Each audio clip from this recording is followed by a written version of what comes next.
Halo Sobat Bola, apa kabar? Semoga semua dalam kondisi sehat dan bahagia selalu. Amin ya. Amin. Terima kasih buat sobat-sobat yang sudah kasih komentar dan juga sudah subscribe. Membuat kami lebih bersemangat lagi untuk mengembangkan channel ini.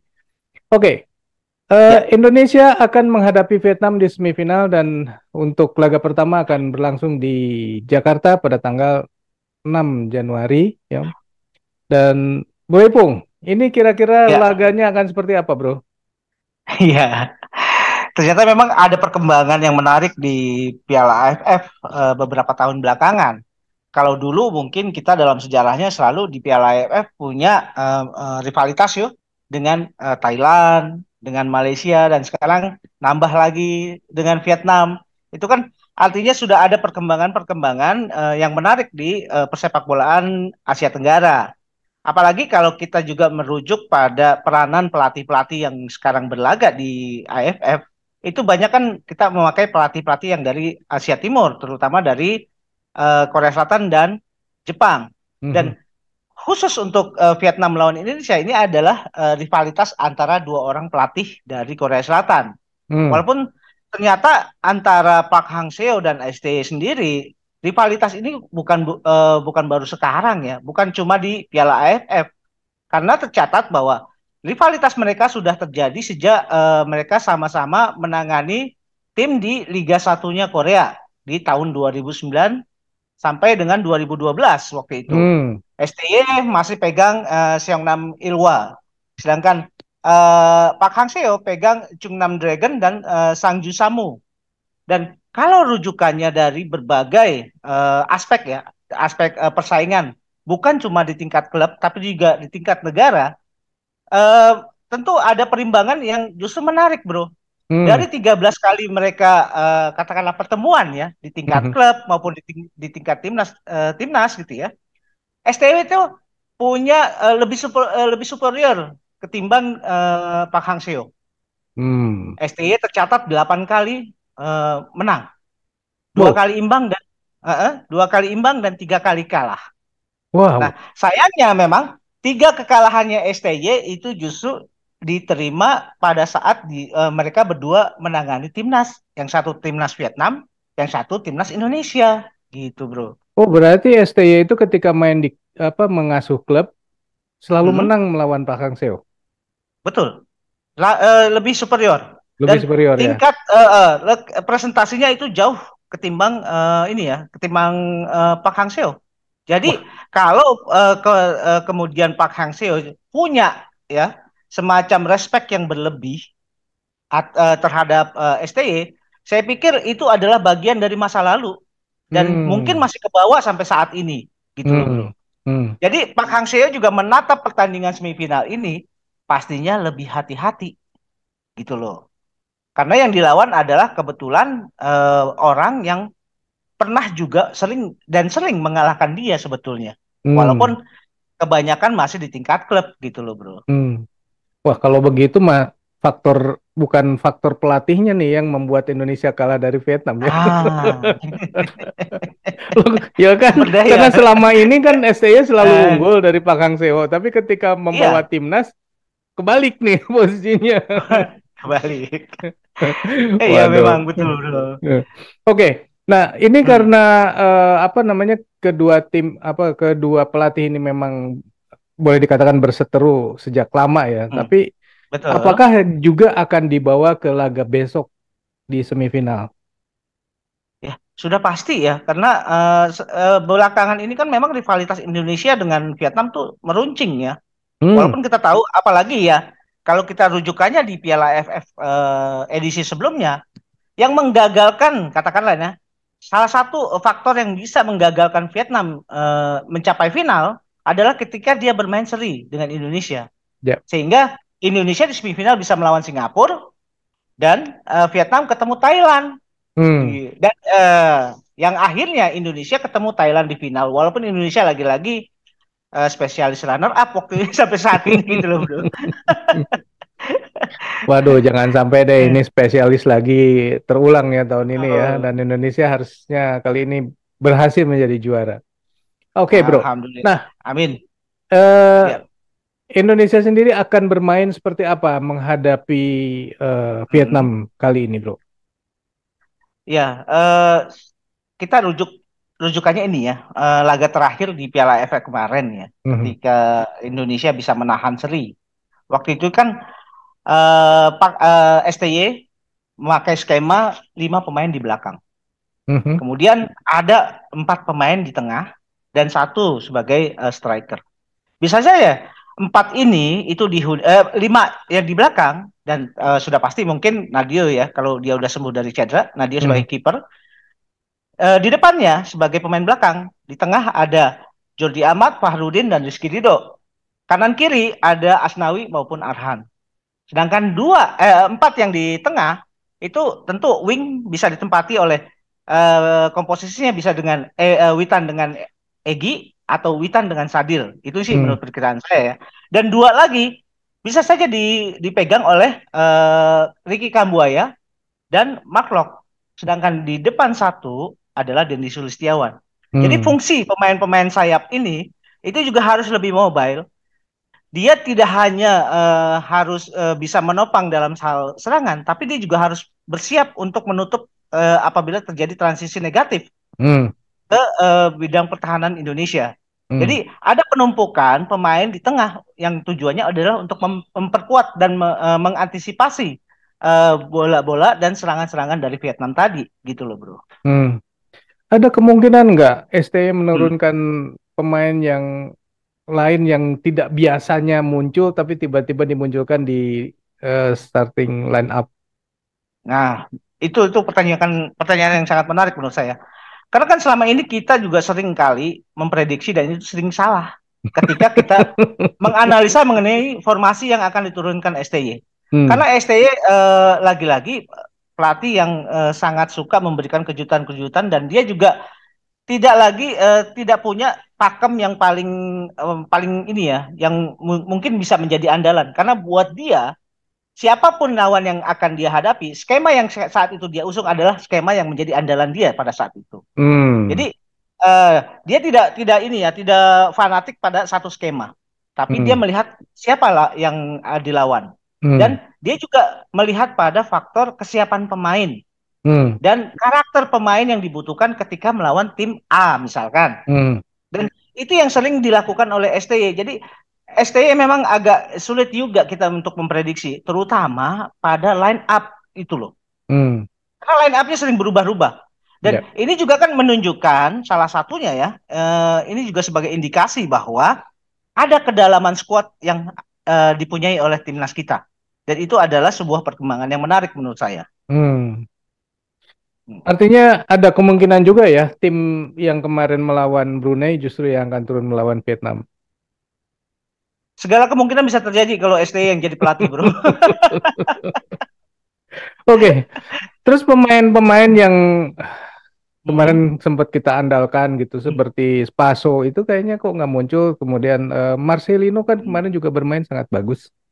Betul. Ya itu tadi. Kan saya katakan bahwa karakternya STY adalah dia suka merombak-rombak formasi karena dia tidak pernah tidak fanatik terhadap satu skema. Hmm, Dia hanya melihat pada kebutuhan tim hmm, dan siapa lawan yang dihadapi. Dan hmm, itu yang akan menjadi skema yang dia usung. Dan itu juga ada hal yang menarik dan ada hal yang positif menurut saya bahwa tentu strateginya si STY ini akan lebih sulit untuk bisa diantisipasi oleh pelatih lawan. Mengingat hmm, ada perubahan-perubahan tadi. hmm. Karakter pemain tentu kan juga dipelajari oleh tim lawan. Ya, Bagaimana mereka juga bagaimana cara menutup misalkan ya, cara menutup Witan, cara menutup Egi, itu juga kan mungkin mereka sudah pelajari. Tapi hmm, kalau misalkan terjadi perubahan-perubahan pada skema dan terjadi perubahan-perubahan positioning, itu kan hal yang mungkin saja terjadi gitu, bro. ya, ya, ya. Di sini kelihayannya berarti ya nanti ya. Oke. Betul. Nah, kemudian dari sisi Vietnam sendiri, bagaimana kira-kira Vietnam akan merespon Indonesia? Apakah akan bermain menyerang sejak awal atau seperti apa, Bro? Tentu kalau saya agak ragu ya bahwa Vietnam akan langsung melakukan penyerangan ya, karena Mhm, dia juga berhitung. Indonesia bermain sebagai tuan rumah. Tentu Hmm. mereka juga akan lebih lebih berhati-hati, katakanlah seperti itu. Hmm. Tapi kalau kita melihat kecenderungan dari Pak Hang Seo, tentu Pak Hang Seo saya lihat punya memang pemain-pemain yang dia percayai. Seperti contoh misalkan kiper Dong Van Lam. Dong Van Lam ini pemain apa yang besar di Liga Rusia. Hmm. Bapaknya orang Vietnam, ibunya orang Rusia, dan dia punya pengalaman bermain di liga-liga Eropa. Hmm. Kemudian di tengah dia bisa mengandalkan Duan Van Hau dan Pan Van Duk ya. Pan Van Duk sebetulnya ini juga pemain yang menarik menurut saya, karena Pan Van Duk ini punya semacam fleksibilitas. Dia bisa tiba-tiba bermain sebagai second striker untuk menemani Nguyen Thian Linh. Hmm. Dan kalau itu dia bertindak sebagai second striker menemani Nguyen Thian Linh, berarti yang akan turun adalah Nguyen Quan Hai. Hmm. Nguyen Quan Hai kita tahu dia punya apa orientasi lapangan yang sangat bagus, dan makanya nggak heran kalau buat publiknya Vietnam, Nguyen Quan Hao ini dijuluki sebagai Messi-nya Vietnam gitu loh. Hmm. Dan dia juga punya pengalaman bermain di Liga Prancis, Liga 2-nya Prancis gitu loh. Hmm. Wah, ini berat sebetulnya ya pemain-pemain kalau dilihat. Ya, setara juga sih Indonesia juga ada beberapa yang bermain di Eropa kan. Ya. Tapi kan Betul, Perancis betul. beda dengan Slovakia. Betul, bro. Dan Nah, kita memang gini ya, akan apa ya? Saya kan juga apa menyikapi atau mencermati ada striker Vietnam yang juga bagus dalam bermain, terutama bermain di bola-bola udara. hmm, Ini juga yang harus dicermati oleh ini ya, oleh terutama oleh Jordi Amat dan Fahrudin, karena mereka juga bertugas untuk bisa menetralisir permainan-permainan udara. hmm, Itu Nguyen Thian Linh. Nguyen Thian Linh saat ini sudah 3 gol. Jadi bukan tidak mungkin bahwa Nguyen Thian Linh juga menjadi ancaman serius buat tim kita. Gitu hmm, loh. hmm. Oke. Nah, Bro, ini apa ini yang harus dilakukan oleh timnas Indonesia nih? Supaya paling enggak kan kita udah punya kelihatan nih punya kendala atau Hmm. punya masalah di laga-laga sebelumnya seperti passing dan juga penyelesaian akhir yang Ya, ya banyak dibuang-buang begitu. Apa yang harus dilakukan, Bro? mungkin ya ini dalam analisa saya yang harus dilakukan oleh tim kita adalah tetap harus disiplin dalam mengusung skema yang diminta oleh STY. Hmm, Kita harus bermain secara sistematis dan bermain secara efisien. Kemudian kita juga jangan langsung apa terburu-buru ya dalam memanfaatkan sebuah momen, karena momen ini juga kan tidak banyak ya didapat dalam suatu permainan, tapi momen yang ada itu harus di ini ya diefisienkan gitu loh. hmm, Jangan sampai ini terbuang menjadi percuma. Kemudian kita juga tahu bahwa pemain-pemain Vietnam ini pandai juga dalam memancing emosi kita nih. ah itu, Emosi pemain-pemain. ya, Terutama saya ngelihat pada ini ya siapa Doan Van Hau. hmm, Doan Van Hau kita lihat pada pertandingan melawan Malaysia, dia seharusnya tuh terjadi penalti loh buat Malaysia menurut saya ya. ya betul, Karena dia betul. dan dia juga pernah punya catatan buruk ketika melawan Indonesia saat dia membuat cedera Evan Dimas. Ini Hmm, bahaya ini pemain. ya, Nah, eh, eh. Kemudian artinya, gini, saya lanjutkan sebentar. Kemudian gini, ketika melawan Vietnam, kita jangan ragu untuk bermain keras, tapi jangan kasar, gitu loh. hmm, Keras tapi jangan kasar. Karena pemain Vietnam juga sepertinya akan merasa terintimidasi kalau kita juga bermain secara lugas, terutama di lini belakang. Jangan terlalu banyak memainkan bola di belakang pada saat Vietnam sedang ini ya, sedang berupaya untuk menusuk permainan kita. Itu, hmm. bro.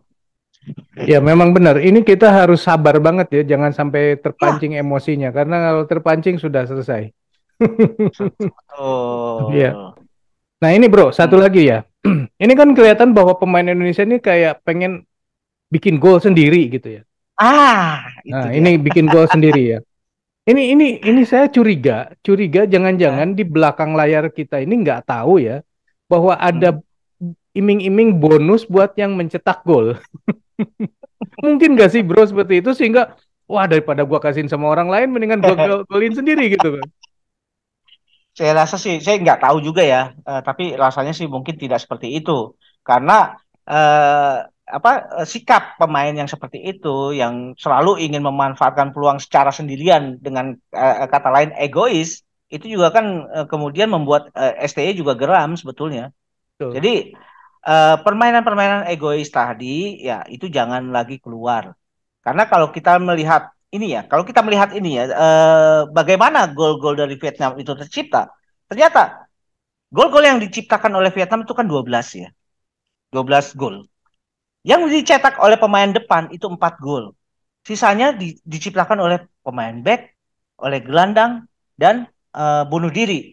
Artinya kan ada persebaran bagaimana mereka bisa memanfaatkan peluang gitu loh. Hmm. Kemungkinan pemain back itu bisa memanfaatkan peluang menjadi gol itu pada saat terjadi permainan set piece gitu kan.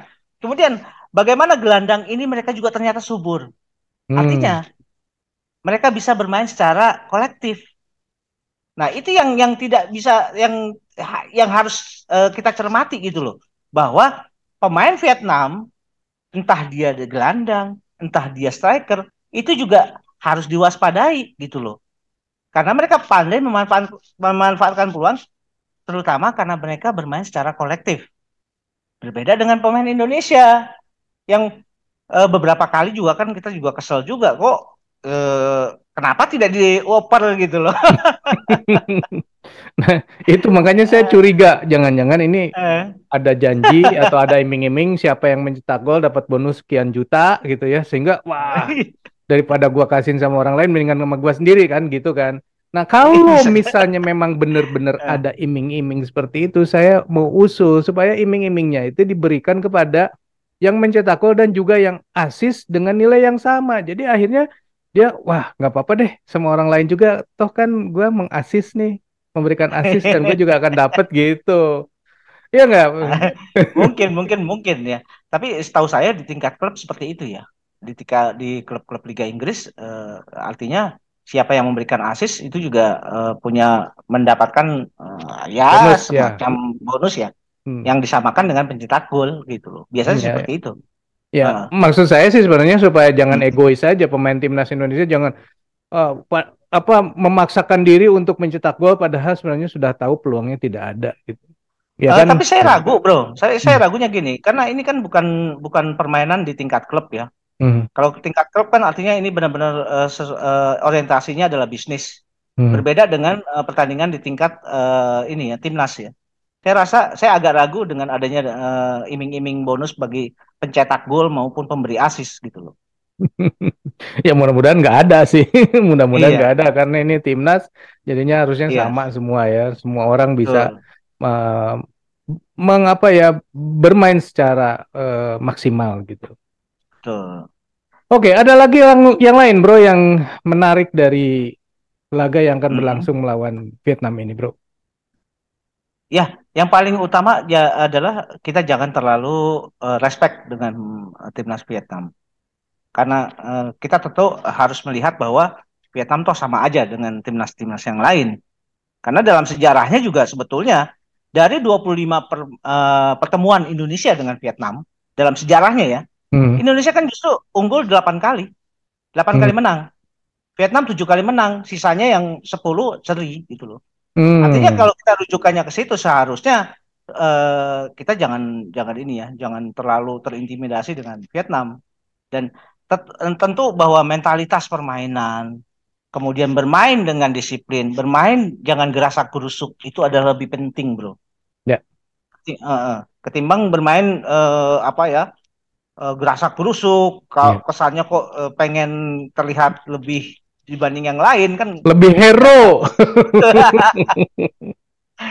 Iya. Iya, Bro, kayaknya kalau pemain kita ini bisa bermain lebih tenang seperti Malaysia itu keren ya.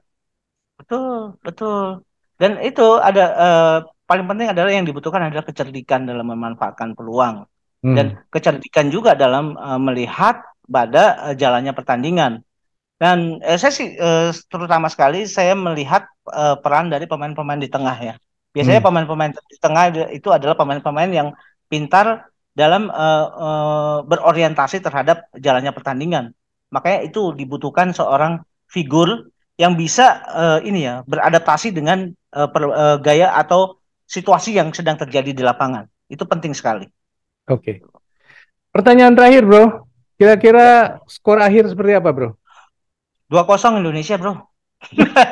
Indonesia menang 2-0. Yakin. Betul, betul. Yakin. Eh, Ini kan nanti akan setelah berlaga di Hmm, Indonesia, kedua tim akan berlaga di rumahnya Vietnam. ya, Pasti di betul. sana kita juga nggak akan mudah kan? Pasti. Iya. Makanya itu kan apa?